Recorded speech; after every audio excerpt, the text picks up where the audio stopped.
The hall was enormous, larger than any cathedral ever built on Earth, and Commander Ethan Mercer stood at its edge, like a stone dropped into an ocean that did not care to notice the ripple. He had arrived early, as he always did, because no one ever saved him a seat, and no one ever would, and he had long stopped expecting anyone to try. Around him, the delegates of over 300 spacefaring civilizations moved in rivers of color and sound, their bodies shaped by evolution on worlds nothing like his own, their voices filling the air with languages that hummed and clicked and sang in ways no human throat could replicate. Some of them were tall and crystalline, their skin catching the light like living gemstones, and those were the Velnori, the most powerful species in the Galactic Accord, the ones who had held the highest seats for over 9,000 years. Some of them were small and many-limbed, scuttling along the walls with instruments strapped to their backs. And those were the Druvan, engineers of impossible machines. Some were barely visible at all, shimmering outlines of heat and intention, and those were the Ilwyn, who communicated through shifts in temperature rather than words. And then there was Ethan, standing 5 feet 11 inches tall in a simple dark uniform, his hands clasped behind his back, his expression calm and patient, and entirely unremarkable to anyone who did not know how to look. He was the sole representative of Earth. He had held this post for 11 years, and before him there had been 3 others, and before them there had been the first fumbling delegation that had arrived 40 years ago, when humanity made contact with the stars and learned the terrible truth that the galaxy had been watching them for a very long time and had simply never thought them worth talking to. Today was the species evaluation, the annual ceremony where provisional species could petition for elevation to full membership in the Accord. And Ethan had submitted humanity's petition for the 3rd time, and for the 3rd time he expected to be ignored. But he came anyway, because that was what humans did. The Grand Assembly Chamber was shaped like an inverted dome, with thousands of seats rising in concentric rings toward a ceiling that displayed a live map of the known galaxy. And at the center of this dome was a single podium carved from neutron-compressed crystal. And that podium was where every petitioning species had to stand and make their case. Ethan watched the first 3 petitions go by quickly. A fungal collective from the Dren system that was granted provisional elevation.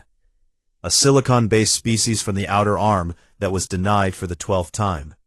And a hive mind species that withdrew its petition voluntarily after a brief and confusing speech that seemed to argue with itself. Then his name was called.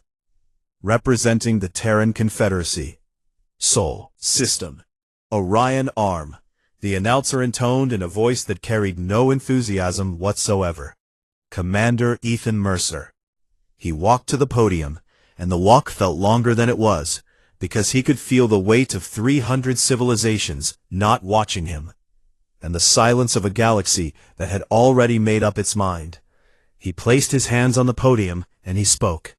He spoke clearly and simply, because he had learned long ago that complex words impressed no one here, and plain truth was the only weapon a human had in a room full of beings who could calculate faster, live longer, and see further than any person born on Earth. He talked about what humanity had done in its 40 years as a provisional member. The medical teams sent to the Veluri plague zones when no other species would risk contamination. The engineering crews that reinforced the collapsing orbital ring above Tessoth 4.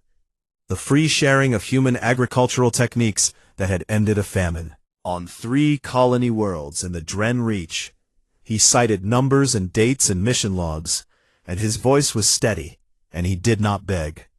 He simply laid out the facts and asked with quiet dignity for the Accord to recognize what Earth had already proven through action. And then Salit Vasrani stood up. She rose from her seat in the upper ring like a blade being drawn from a sheath, tall and shimmering, her crystalline skin catching the gallery lights and throwing small rainbows across the faces of the delegates nearby. She was beautiful in the way a glacier is beautiful, cold and ancient and absolutely indifferent to anything standing in its path.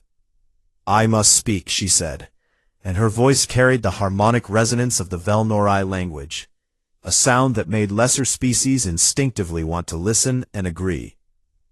The speaker of the assembly, a massive six-armed Gorathai, gestured for her to proceed. Salith turned to face the full assembly, Ethan, as if he were not even worth addressing directly, and she smiled, and the smile was worse than anything she could have said. Every cycle, she began, we endure this same performance from the Terran delegation, and every cycle, I find myself wondering the same thing. At what point does persistence become embarrassment? Laughter rippled through the hall, not from every species, but from enough. They are a species that was still using chemical propulsion rockets when we were charting the currents of dark matter, she continued, her voice rising with theatrical precision. They lived barely a century, most of them less, which means the man standing at that podium right now will be dead before the next orbital realignment of this very station. How can a species that dies so quickly ever plan for anything that matters? More laughter, louder now, and Ethan stood at the podium and said nothing. They are emotionally unstable, Salith went on, prone to irrational attachments, driven by chemical impulses they barely understand. And they break so easily.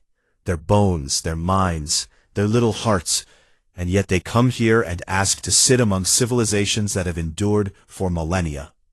It would be charming if it were not so deeply, profoundly sad. The hall erupted, hundreds of delegates laughing, some shaking their heads in pity, a few looking away uncomfortably, but none of them speaking up, not one. Salith delivered her final line with the precision of a blade slipping between ribs. Perhaps in another 1,000 years, she said, her crystalline eyes catching the light. When they have evolved past their limitations, they may try again. But today, I think the assembly's time would be better spent on species that have a future. She sat down to applause. Ethan stood in the silence that followed, and he let it wash over him, the way water washes over a stone that has been standing in a river for a very long time. And then he did something that no one in that hall expected. He nodded, calmly, almost politely, and he gathered his materials from the podium. And then he paused, and he looked up at the speaker, and he said 7 words that had not been spoken in the Grand Assembly in over 600 years. I would like to invoke the right of record. The laughter stopped, not slowly, not in stages, but all at once, like a door slamming shut. The right of record was old, older than most of the species currently sitting in the chamber, and it was written into the founding charter of the Accord itself, a law that allowed any species, no matter how lowly its standing, to demand the unsealing of classified galactic records relevant to its petition. It had been used only 4 times in the entire history of the Accord, and the last time it was invoked, the records that were opened had led to the dissolution of an entire galactic alliance, restructuring of power across 3 spiral arms. Salith's smile vanished. That is an archaic formality, she said quickly, irrelevant to. The right is not subject to debate, a new voice interrupted, deep and ancient and crackling with the weight of centuries. From the shadows at the far end of the chamber, a figure emerged that most delegates had forgotten was even present. Archivist Talik of the Myravan, keeper of the Accord's sealed records, a being so old that his species had watched stars form and die and form again. He was small and bent, his skin like cracked parchment, his eyes like twin galaxies slowly spinning behind ancient lenses, and he moved toward the center of the chamber with a slowness that somehow commanded more attention than Salith's entire performance. He looked at Ethan, and something passed between them. Not understanding, not quite, but recognition. The look of someone who had been waiting a very long time for a question that no one had thought to ask. The right of record is granted, Talek said, and his voice filled the hall without effort. The sealed files pertaining to Earth, and to the species known as humanity will be opened, and what they contain will be read before this assembly, and no power in this accord may prevent it. Salith looked at Talek, then at Ethan, and she laughed, a short, sharp sound that did not quite hide the uncertainty beneath it. "A desperate stunt," she said. "Let him have his moment. The records will only confirm what we already know." Ethan said nothing. He simply stood at the podium with his hands at his sides and waited. Because waiting was something humans had always been very good at, even when the galaxy gave them no reason to believe the wait would ever end.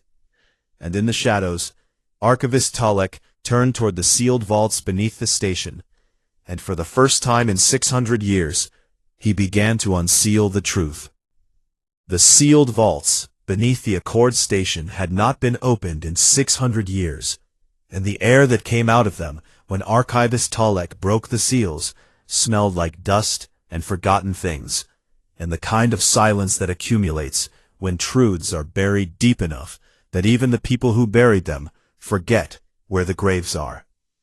Ethan stood in the archive chamber with Talek beside him, and above them, projected on every screen in the Grand Assembly, the delegates watched through a live feed that could not be turned off because the right of record demanded full transparency.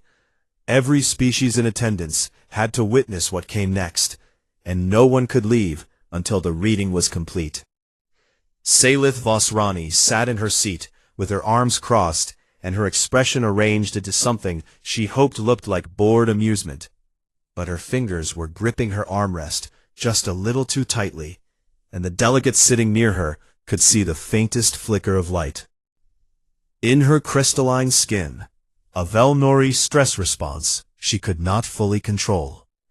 Talek moved through the vault slowly, his ancient hands pulling sealed data cores from shelves that stretched into darkness, and he placed them one by one on a reading platform that hummed to life with a sound like a heart that had stopped beating and suddenly remembered how.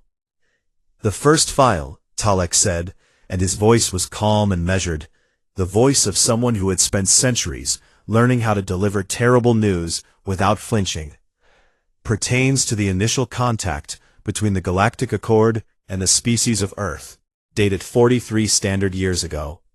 The screen filled with data, star charts, and communication logs and meeting transcripts, stamped with classification levels so high that most of the delegates in the assembly had never even heard of them. Ethan read the first document aloud, because the right of record required the petitioning species to speak the truth into the record with their own voice, and his voice was steady even though his hands were not. "Preliminary assessment of Sol 3 inhabitants," he read. "Classification, pre-spaceflight primitive. Cognitive potential, moderate. Recommended action." He paused. The words on the screen were clear and cold, and they hit the assembly like a hammer striking glass. Recommended action: selective genetic extraction of viable specimens, full planetary abandonment prior to Ashenmaw convergence. Estimated total species loss, acceptable. The hall went very quiet.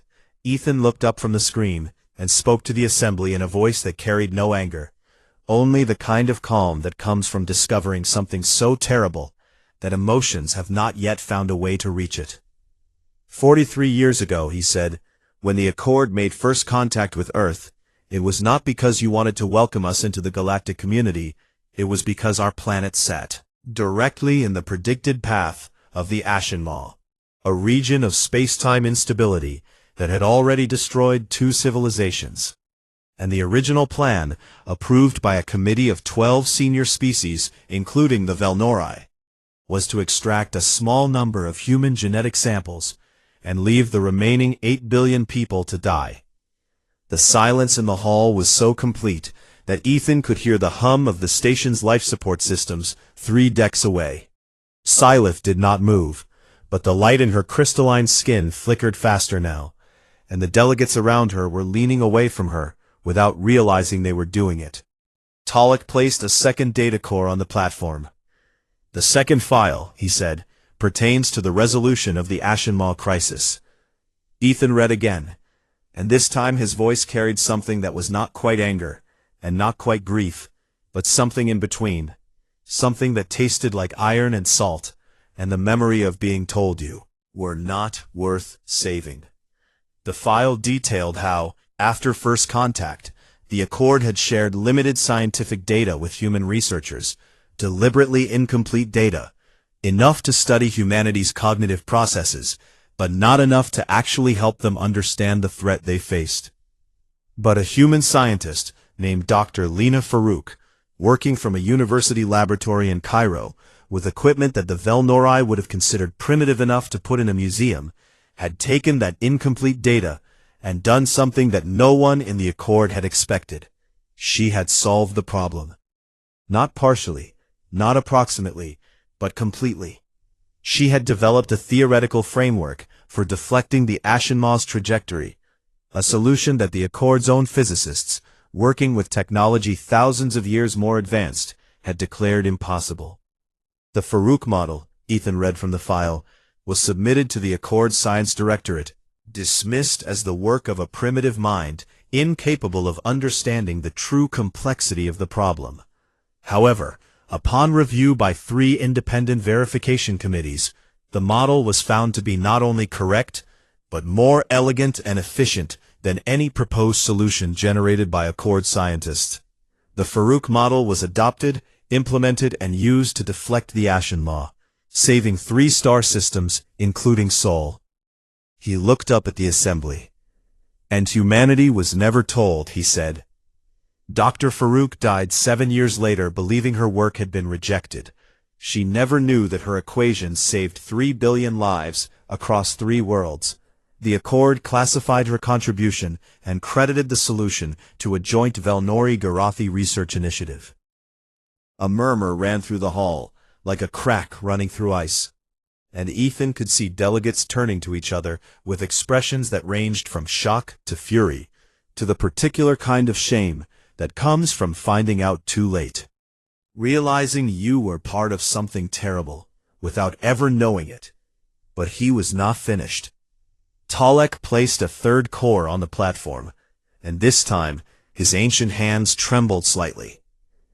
The 3rd file, Ethan said, pertains to the humanitarian missions conducted by Earth's Provisional Service Corps over the past 4 decades. He read the contents, and as he read, the pieces of a puzzle that no human had ever been allowed to see fell into place with a terrible clarity. The disasters that humanity had been responding to, the radiation storms on Velour, the tectonic collapses on Tessoth 4, the atmospheric degradation across the Dren Reach colonies, they were not natural disasters at all.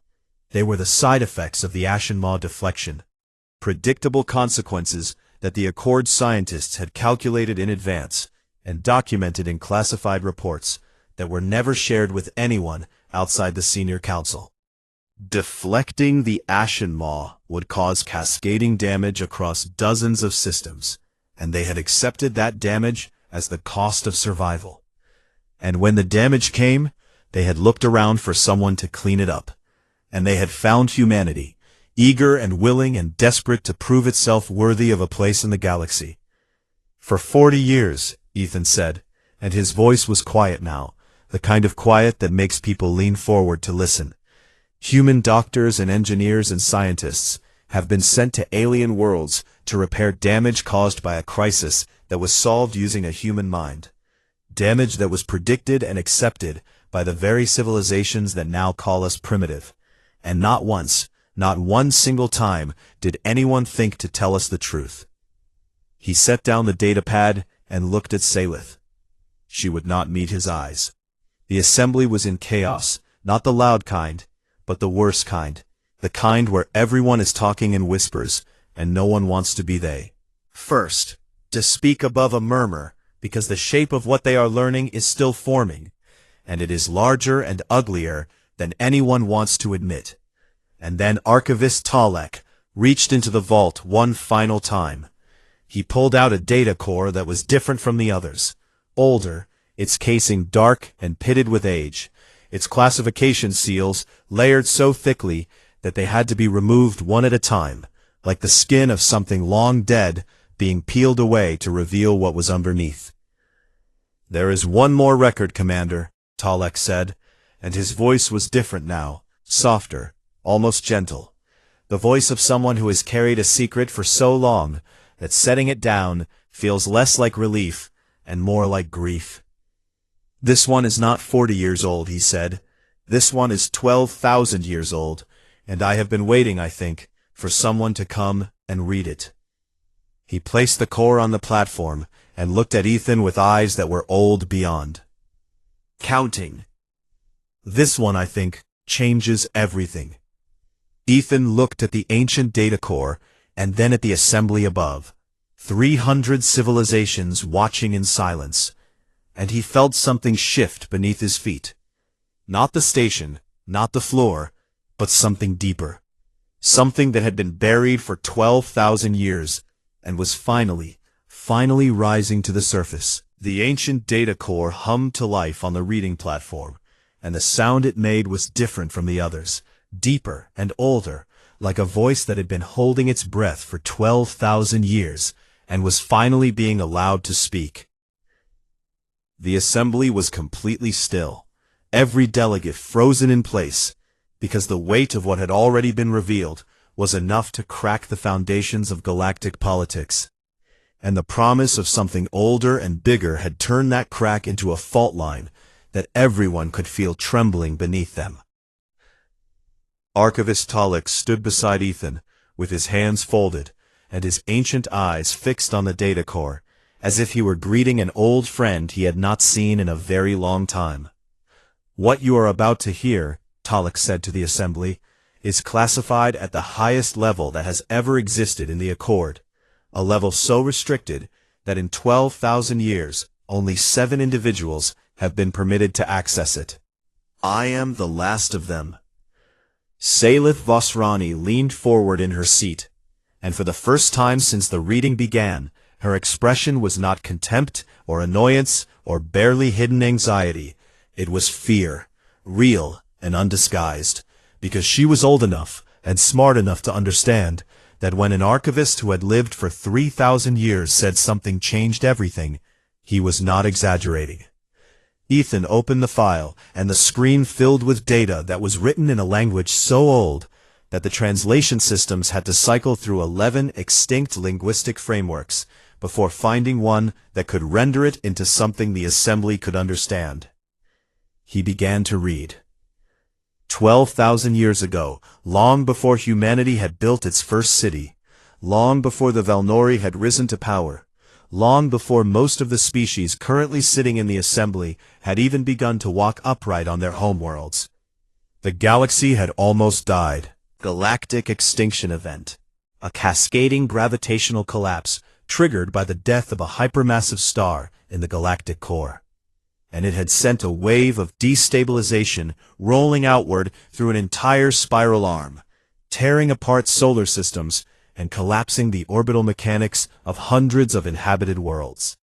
The Proto-Accord, a fragile alliance of the galaxy's first spacefaring civilizations, had tried everything to stop it, and they had failed, not because they lacked technology or resources, but because the mathematics of the collapse were unlike anything they had ever encountered, a problem that required a kind of thinking that their minds, brilliant as they were, had simply not evolved to perform. They needed lateral thinking, the ability to make intuitive leaps between unconnected ideas, to see patterns where logic said no patterns existed, to hold contradictory concepts in a single mind and somehow find truth in the space between them. Their minds were precise and powerful and ancient, but they were also rigid, shaped by millions of years of evolution on stable worlds where logic and order and predictability were the keys to survival. And the collapse was not logical. It was not orderly. It was chaos. And chaos required a different kind of mind entirely. So they did something desperate. They sent autonomous probes to thousands of pre-spaceflight worlds across the galaxy. Young worlds where life was still evolving, still soft and changeable. And those probes carried with them fragments of the unsolvable problem, encoded not as data, but as environmental pressures, as mathematical patterns woven into the fabric of each world's natural systems, into the way light fell through atmospheres, and the way predators chased prey, and the way seasons changed, and rivers carved their paths through stone. The idea was that over thousands of years, the species evolving on those worlds would be shaped by those patterns without knowing it, that their minds would develop in response to the hidden mathematics, the way a tree grows toward light, not because it understands what light is, but because something in its nature tells it to reach. Earth was one of those worlds. Ethan stopped reading. He stood at the podium and looked at the data on the screen, and for a long moment he did not speak, because the meaning of what he had just read was settling over him like snow falling on a field, quiet and cold and covering everything. The probes had reached Earth 12,000 years ago, and they had done their work, and humanity had grown in the shadow of a problem it never knew existed. And every strange and wonderful and terrible thing about the human mind, the leaps of intuition, the flashes of creativity that seemed to come from nowhere, the ability to hold hope and despair in the same heart and somehow keep moving forward, all of it, had roots in a cosmic engineering project designed by civilizations that had been dead for millennia. He looked up at the assembly and spoke. "The traits that High Delegate Vasrani mocked in her speech," he said. "The emotional instability, the irrational attachments, the way we break and somehow keep going, those are not flaws, those are features engineered into our evolutionary path by the founders of this very accord, because they needed a species that could think in ways they could not." The silence in the hall had changed. It was no longer the silence of shock or the silence of shame. It was the silence of something much larger. The silence of 300 civilizations realizing simultaneously that the species they had dismissed and mocked and pitied for 40 years was not an accident of evolution, but an answer to a prayer spoken 12,000 years ago by the greatest minds the galaxy had ever produced. Saylit sat in her seat, and her crystalline skin had gone completely dark. Light drained from it, which in Valnori physiology was the equivalent of a human going pale with shock, and she stared at the screen with an expression that was no longer fear, but something closer to vertigo, the feeling of looking down and realizing the ground you have been standing on your entire life is not solid at all.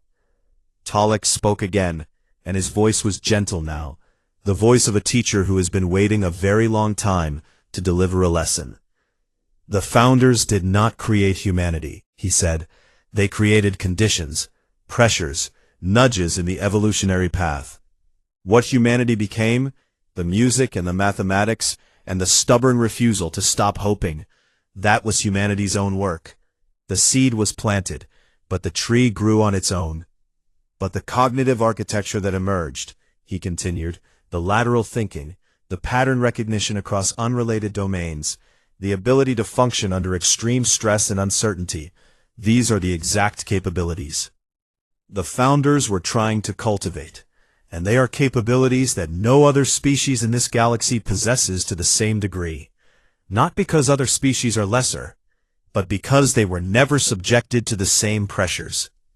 Ethan looked at the assembly, and he could see it on their faces, on every face in every ring of that enormous hall, the slow and terrible dawning of understanding. The Velnori had been calling humans primitive for 40 years, and the truth was that humans were the most sophisticated cognitive experiment the galaxy had ever attempted. The Garathi had been dismissing human engineering as crude, and the truth was that human engineers solved problems using mental processes that Garathi minds physically could not replicate. The Druvan had been laughing at human lifespans, and the truth was that the urgency created by short lives was part of the design, a pressure that forced human minds to think faster and more creatively than species that had millennia to ponder. Every insult, every dismissal, every laugh at the expense of the soft-boned creatures from Sol, all of it had been aimed at the very thing the galaxy's founders had spent 12,000 years trying to create. Ethan turned to face the full assembly, and when he spoke, His voice was not loud and not angry and not triumphant. It was simply clear, the way water is clear, when you can see all the way to the bottom. "We did not know any of this," he said. "We came here 40 years ago, asking only for respect, and you gave us silence. We came back asking for recognition, and you gave us laughter. We came back a third time, asking for nothing more than the chance to stand among you as equals, and you gave us mockery." He paused and looked at Salith, and she looked back at him. And for the first time, there was no wall between them, no crystalline superiority, no human stubbornness, just two people standing on opposite sides of a truth that neither of them had been prepared for. "But now, I have a different question," Ethan said, and the hall leaned forward as one. "What else have you not told us?" The question hung in the air, like a bell that had been struck and would not stop ringing, and no one answered, because no one could. And in the silence, Archivist Tollick closed his ancient eyes and nodded, very slowly, as if a weight he had been carrying for 3,000 years had finally, mercifully, been set down. The hours that followed the revelation were unlike anything the Galactic Accord had experienced in its 12,000-year history. And the assembly did not so much adjourn as it fractured, splitting into dozens of urgent private meetings and emergency sessions and furious arguments that spilled out of conference rooms and into corridors and docking bays and anywhere else that two or more delegates could find a corner to whisper or shout. Ethan sat alone in the small office that Earth's delegation had been assigned, a room barely large enough for a desk and a chair, tucked into a section of the station that most species used for storage. And he stared at the wall and tried to make his mind hold the shape of everything he had learned. He had come to the assembly expecting to be denied again, expecting to give his speech and endure Salith's mockery, and return to Earth with nothing but the same quiet dignity he always carried. And instead he had pulled a thread that unraveled 12,000 years of lies, and now the entire galaxy was trying to figure out what to do with the mess. The political fallout was immediate and savage. The Velnori delegation was in crisis, because the records made it clear that the Velnori had been among the original architects of the seeding project, one of the elder species that had sent probes to Earth and thousands of other worlds. And more than that, they had been the ones who had classified the records and kept them sealed for 12 millennia, which meant that every Velnori leader who had ever looked down on humanity had done so while sitting on top of a secret that proved the exact opposite of what they claimed. Some species were horrified, genuinely and deeply horrified, at the idea that the Proto-Accord had reached into the evolutionary paths of developing species without their knowledge or consent. And these species were calling it what it was: genetic engineering on a civilizational scale. The most profound violation of the Accord's own founding principles that had ever been committed. Other species were not horrified at all, but terrified. Terrified that humans now knew the truth and would be angry. Terrified that a species designed to think in ways no one else could might decide to use that ability not to help the galaxy, but to punish it. And some species, the older ones, the ones who had been around long enough to remember what the galaxy looked like before the Accord, simply sat in their seats and waited, because they knew that what happened next depended entirely on one man sitting alone in a storage room staring at a wall. Salith found him there. She did not knock, because Velnori did not knock. They simply arrived, and she stood in his doorway with her crystalline skin dimmed to almost nothing, which Ethan had learned over 11 years was the Velnori equivalent of coming to someone with your guard completely down. Said, and it was not really a question, but the fact that she said it at all told Ethan something important. Yes, he said. She came in and stood across from him, and the room was so small that they were barely 2 arms' lengths apart, and for a long moment Neither of them spoke. "I am not here to apologize," she said finally, and her voice was stripped of all the theatrical resonance she used in the assembly. It was just a voice, clear and plain and tired.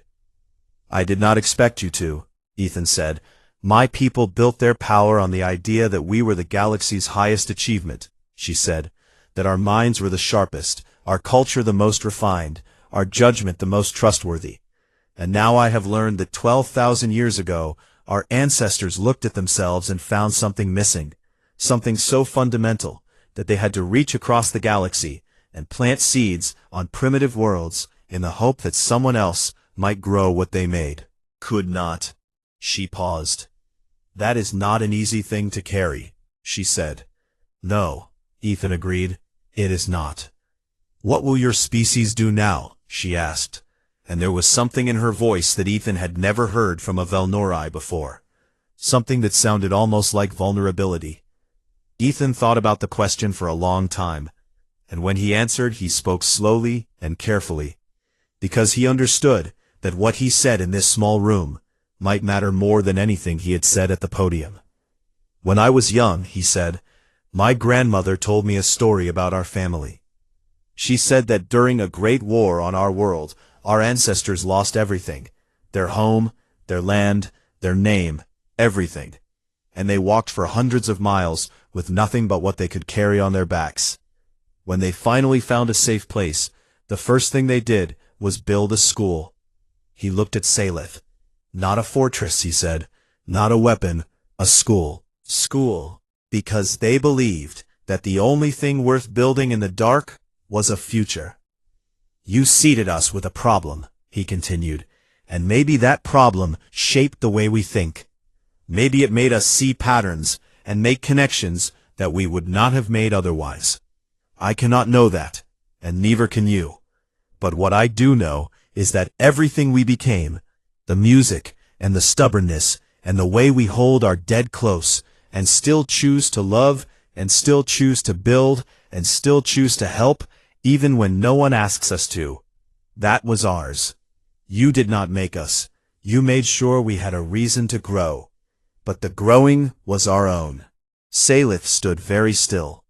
"Your species will not seek revenge," she said, and again it was not quite a question. "We never have," Ethan said. "Not against the galaxy, anyway. We have made plenty of mistakes among ourselves, terrible ones, but when it comes to the Accord, we have been here for 40 years, and in all that time, every single human who has come through this station has done exactly one thing. They have tried to help." "Why?" Salith asked, and for the first time since Ethan had known her, the question was not rhetorical or mocking or loaded with implications. It was sincere. "Because it is right," Ethan said simply.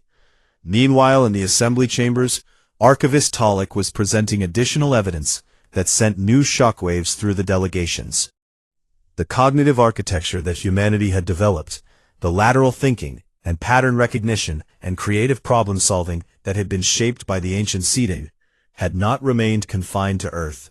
For the past 40 years, human ideas and approaches had been quietly spreading through the galaxy, like water seeping through cracks in stone, and Talik had traced the path.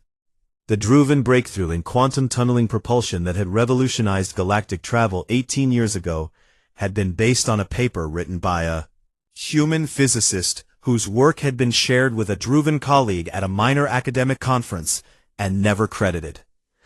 The Garathi medical treatment that had saved millions from the Veluri plague had been adapted from a human immunological approach that a Garathi researcher had found in an open-access human database and presented as original work. The architectural principles used in the construction of the Accord Station's newest wing, celebrated as a masterpiece of Velnori engineering, had been designed by a team that included 3 human consultants whose names did not appear anywhere in the official records. Talik laid out case after case, dozens of them, hundreds of them, a 4-decade history of human innovation being absorbed and repackaged and credited to other species, not through any organized conspiracy, but through the simple and pervasive assumption that humans could not possibly have anything worth taking credit for. Led by the Ilwen and several mid-tier civilizations that had benefited directly from human aid, began calling for humanity's immediate and unconditional elevation to full membership. Not out of guilt, not out of pity, but because the evidence was so overwhelming that denying it would require a willful commitment to dishonesty that even the most cynical politicians could not sustain.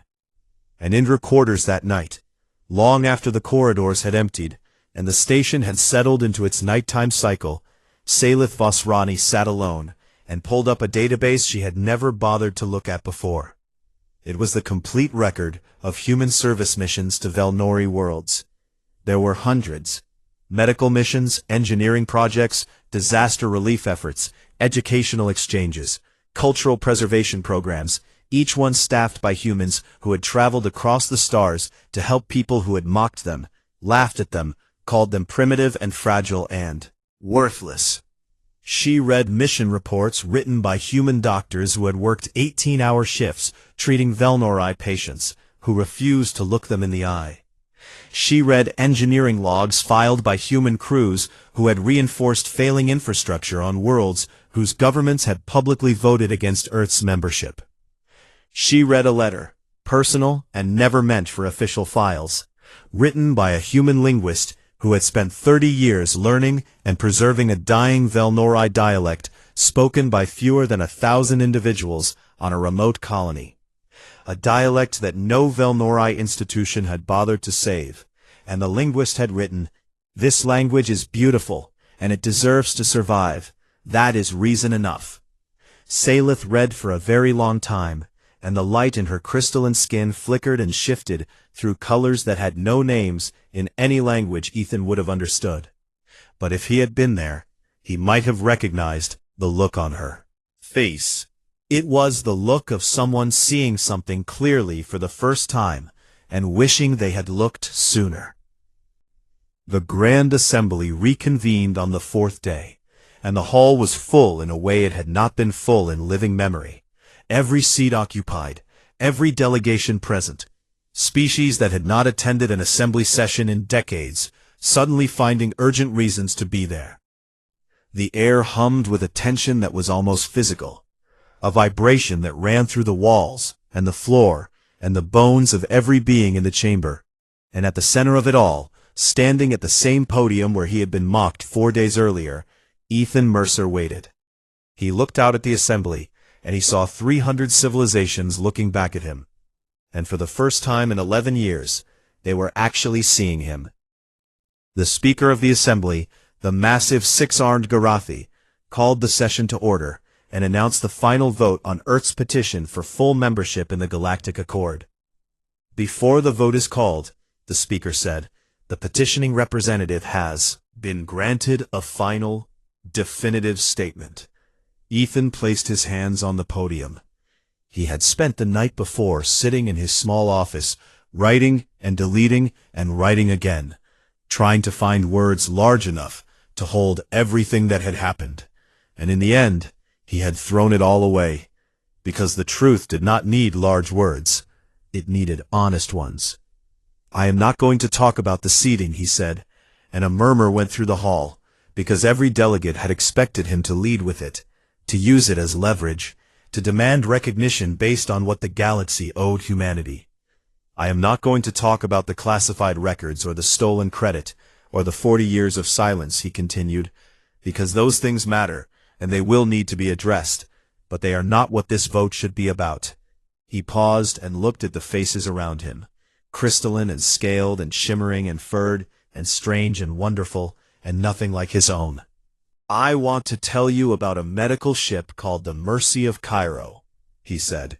7 years ago, a plague broke out on a Velnori colony in the Tessov system, and the colony sent distress calls to every Accord member within range, and no one answered, because the plague was contagious and deadly, and no species wanted to risk their own people. Except us. The Mercy of Cairo was a human hospital ship with a crew of 42 doctors and nurses and support staff, and they received the distress call at the same time that the Accord officially denied humanity's second petition for full membership. That vote happened on a Tuesday, and the distress call came on a Wednesday, and by Thursday, the Mercy of Cairo was on its way to Tessoth. They lost 9 crew members to the plague before they found a treatment that worked. 9 human beings who died on an alien world, helping people whose government had voted the day before to deny their species a place at the... He let that settle. "I want to tell you about an engineer named James Okoro," he said. 3 years ago, the orbital ring above the Garathi homeworld began to fail, a structural cascade that threatened to drop 2 million tons of debris onto the planet's surface. And the Garathi called for emergency engineering support. And the first team to arrive, 14 hours before any other species, was a human crew led by James Okoro. The Garathi delegate to this assembly had given a speech 6 months earlier calling humans, quote, "a species of clever animals unworthy of serious consideration," end quote. And when James Okoro arrived at the failing orbital ring, someone told him about that speech, and do you know what he said? Ethan's voice was quiet, but it carried to every corner of the hall. He said, "That does not matter right now." And then he went to work, and he and his team worked for 72 hours straight, and they saved the ring, and he never mentioned the speech again. "I want to tell you about a woman named Sarah Chen," he said, "who spent 30 years preserving the dying language of a Velnori colony because she believed it was beautiful and deserved to survive, and who was never thanked and never paid and never recognized, and who did it anyway because she thought it was the right thing to do." He looked at the assembly. "You can read the records," he said. "You can see the evidence of what was done 12,000 years ago, and what was hidden, and what was taken from us without credit. And all of that is true, and all of that matters, but it is not why you should vote to accept us. You should accept us because of the mercy of Cairo and James Okoro and Sarah Chen, because of every human who came to this station or stepped onto an alien world and chose to help. Not because they knew the truth about the seeding, because they did not, and not because they expected recognition, received any, and not because they believed the galaxy owed them anything, because they knew it did not. They did it because that is what humans do. We do not help because it is strategic. We help because something in us, something that may have been shaped by ancient hands, or may have grown entirely on its own. It does not matter which. Something in us looks at suffering and says, "I cannot walk past this." "You can vote however you like today," he said, "and if you deny us again, we will go home, and tomorrow there will be another distress call, or another failing station, or another dying language, and we will answer, because that is who we are, and your vote will not change it. We are not asking you to repay a debt," he said. "We are asking you to see what has been in front of you for 40 years. He stepped back from the podium. The silence lasted for exactly 7 seconds. And then the speaker called the vote. Outer rings first, the smaller species, the newer members, the ones who had the least to lose and the most to gain from change. And they voted yes, every single one of them. Then the mid-tier species, the Druvan and the Ilwyn and the Gorathi, species with real power and real reputations, and they voted yes, and the tally climbed higher and higher on the central display, and delegates began looking at each other with expressions of disbelief, because unanimous votes did not happen in the Accord. They simply did not happen. The last one had been over 4,000 years ago. Then the senior species voted, the ancient civilizations that had shaped galactic history for millennia, and they voted yes, one by one, until only the Velnori remained. The hall turned to look at the Velnori delegation, and at the center of that delegation, Salith Vasrani sat with her hands folded in her lap, and her crystalline skin cycling through colors that shifted too quickly to follow. She stood. The hall braced itself, because everyone remembered her speech 4 days ago, the mockery and the laughter, and the casual cruelty of a woman who had built her entire career on the assumption that her species stood above all others. She looked at Ethan. "I cast my vote in favor," she said. She paused, and the hall held its breath. "And I owe Commander Mercer not an apology," she said, "because an apology would suggest that words alone can undo what was done, and they cannot. I owe him an acknowledgement." Her voice was clear and steady, and stripped of every performance she had ever given. "I was wrong," she said. She sat down. The vote was unanimous. For the first time in the recorded history of the Galactic Accord, every single species had voted the same way, and the number on the central display read 312 in favor and 0 against. And then something happened that Ethan had never heard. It started with the Ilwyn, a shift in temperature that rippled outward from their section of the hall like a warm breeze. And then the Gorathi joined in, a deep resonant hum that vibrated in Ethan's chest. And then the Druvan added a high crystalline tone. And then species after species after species added their voices, their sounds, their frequencies, until the entire hall was filled with a single sustained chord that was unlike any music Ethan had ever heard.